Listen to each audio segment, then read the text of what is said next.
Assalamualaikum warahmatullahi wabarakatuh. Salam, salam sejahtera untuk kita semua. Om Swastiastu, Namo Buddhaya, salam kebajikan. Apa kabar anak-anak hebat? Kita berjumpa lagi dengan channel Pak Guru. Senang sekali hari ini Pak Guru bisa berjumpa lagi dengan kalian dalam pelajaran Bahasa Indonesia kelas 7.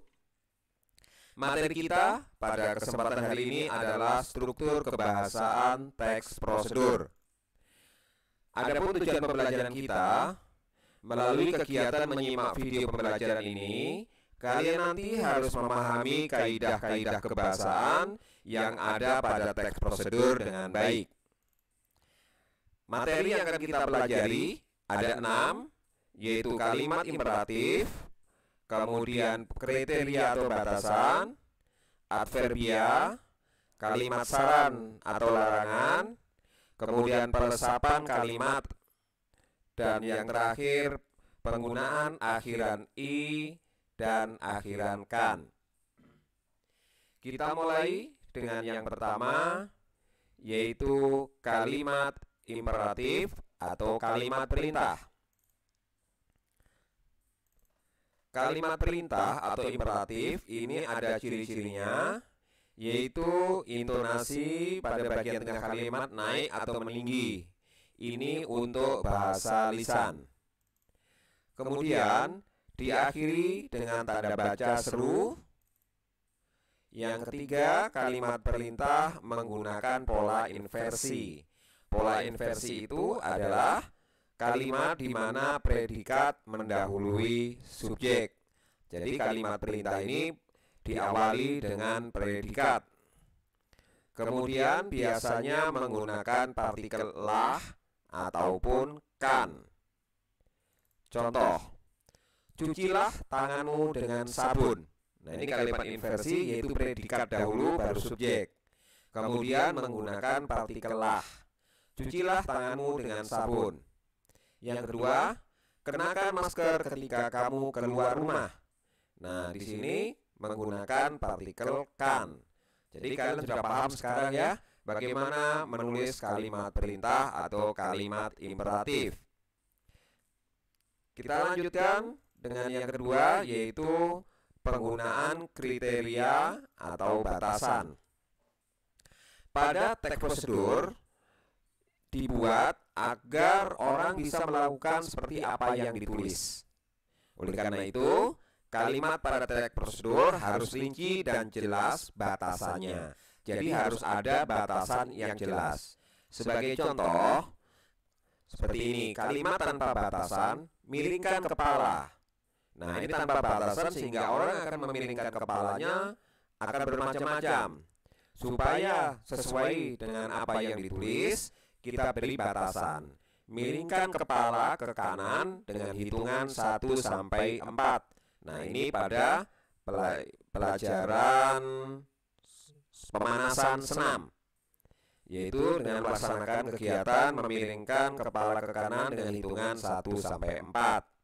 Bisa ditambah lagi, pada hitungan kelima kepala dimiringkan ke arah ke kiri sampai hitungan ke-8. Seperti itu. Contoh lagi dengan batasan. Belah telur rebus menjadi 4 bagian sama besar.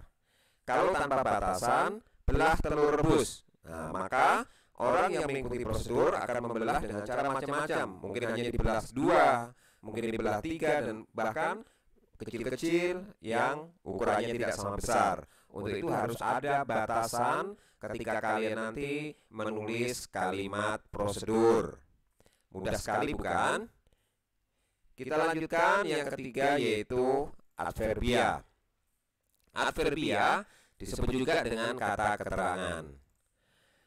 Yang pertama, keterangan cara, menggunakan kata dengan, secara, atau dengan cara. Contoh kalimat, bungkuslah adonan dengan rapat. Nah, ini menggunakan kata dengan. Berikutnya, bunyikan secara serentak semua gendang, menggunakan kata secara. Ini adalah contoh keterangan cara. Berikutnya adalah keterangan alat. Biasanya menggunakan kata dengan atau menggunakan, atau menggabungnya dengan kata dengan menggunakan. Contoh kalimat, adulah adonan menggunakan centong kayu. Jadi centong kayu ini adalah keterangan alat. Lukis kain dengan menggunakan canting. Demikian pula dengan kalimat kedua, canting di sini adalah keterangan alat. Jadi menggunakan kata keterangannya menggunakan dengan menggunakan. Yang berikutnya, keterangan tujuan. Untuk mendapatkan keterangan tujuan, kita menggunakan kata untuk, agar, supaya. Contoh kalimat, aduk terus adonan agar santan tidak pecah. Jadi tujuannya mengaduk terus adonan adalah agar santan tidak pecah. Taburi loyang dengan terigu supaya adonan tidak lengket. Jadi tujuannya adalah supaya adonan tidak lengket. Demikian tadi ini untuk keterangan adverbia. Selanjutnya kalimat saran atau larangan. Teks prosedur membantu pembaca agar selamat, aman, dan dapat mencapai hasil maksimal seperti yang diharapkan oleh penulis teks prosedur. Oleh karena itu, bahasa pada teks prosedur juga menggunakan kalimat saran, keharusan, larangan agar tidak menimbulkan bahaya. Biasanya, kata atau frase yang digunakan untuk penghubung yaitu sebaiknya, hindari, jangan, jika tidak, atau kecuali jika. Sebaiknya. Nah, contoh kalimat. Jika kamu tidak melakukan secara perlahan akan membahayakan otot leher. Jadi ini saran. Jadi kalau kita melakukan perlahan, otot leher kita tidak bahaya. Jadi kalau gerakan senam, kita menggerakkannya tidak secara perlahan, membahayakan otot leher kita. Ini kalimat saran. Hindari mengisi minyak tanah ketika kompor menyala. Jadi ketika kompor menyala, hindari. Ini berarti kalimat larangan. Bagus. Jadi ini kalimat larangan yang melarang bahwa kita jangan mengisi minyak tanah ke dalam kompor yang sedang menyala. Berikutnya, sebaiknya gunakan lap yang permukaannya halus.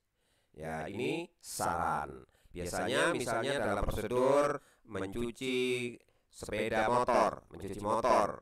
Jadi lapnya menggunakan permukaan yang halus.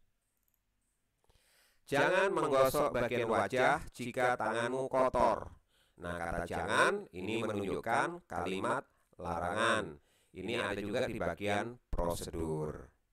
Selanjutnya, tentang yang kelima yaitu pelesapan.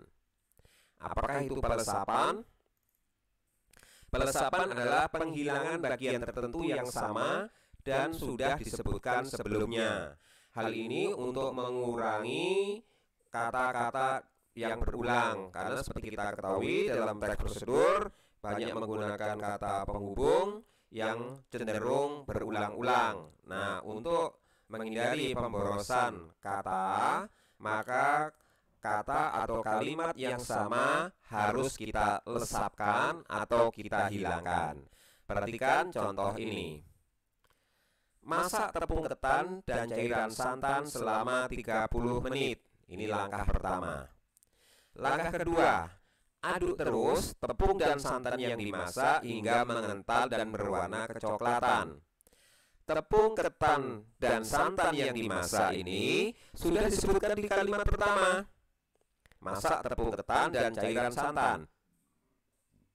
Jadi, kalimat yang berwarna hijau ini tidak perlu kita tuliskan atau kita hilangkan atau kita lesapkan, sehingga penulisan yang bagus adalah aduk terus hingga mengental dan berwarna kecoklatan.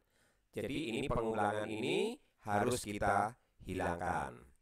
Pada langkah ketiga, angkat adonan dan setelah dingin cetak hingga membentuk persegi panjang.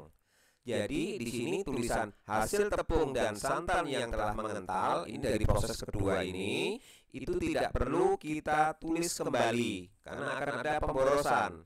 Dan ini bisa kita lesapkan. Jadi hasil dari kegiatan kedua, tepung dan santan yang telah mengental. Ya, ini karena sudah disebutkan pada petunjuk kedua, langkah kedua, maka pada langkah ketiga dihilangkan. Jadi demikian cara melesapkan kalimat. Jadi kalian nanti kalau membuat teks prosedur tidak boleh mengulang-ulang kalimat yang sama. Karena di samping pemborosan kalimat, pemborosan kata, juga membosankan orang yang membaca teks prosedur yang kita buat. Dan yang terakhir yaitu penggunaan akhiran i dan akhiran kan. Perhatikan ini. Akhiran i dipakai jika objek dalam kalimat tidak bergerak. Akhiran kan dipakai jika objek bergerak. Perhatikan contoh. Taburi pisang goreng dengan parutan keju. Akhiran i, objek dalam kalimat tidak bergerak. Taburi pisang goreng, objeknya pisang goreng. Jadi ketika kalimat taburi pisang gorengnya ini tidak bergerak. Dengan kata hubung dengan parutan keju. Jadi ingat, akhiran i, objek yang di belakangnya ini tidak bergerak. Taburi, tangan kita yang menaburi. Pisangnya di bawah diam. Taburi pisang goreng dengan parutan keju.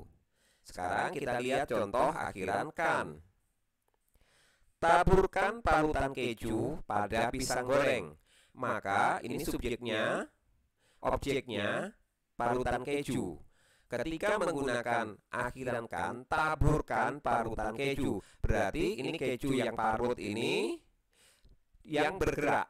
Akhiran kan dipakai jika objek bergerak. Jadi objek berupa parutan keju ini kita gerakkan. Itu namanya taburkan. Dan kata hubungnya menggunakan pada pisang goreng. Nah, kalian sudah bisa membedakan ya fungsi akhiran i dan akhiran kan. Mudah sekali ya. Pak Guru yakin jika kalian menyimak dengan baik pelajaran kita hari ini, semuanya akan mudah dipahami. Demikian pelajaran kita tentang teks kebahasaan, teks prosedur. Semoga bermanfaat. Salam sehat. Kita berjumpa lagi dengan pelajaran-pelajaran selanjutnya. Wassalamualaikum warahmatullahi wabarakatuh. Salam sejahtera untuk kita semua. Om Santi Santi Santi. Sadu. Bye bye.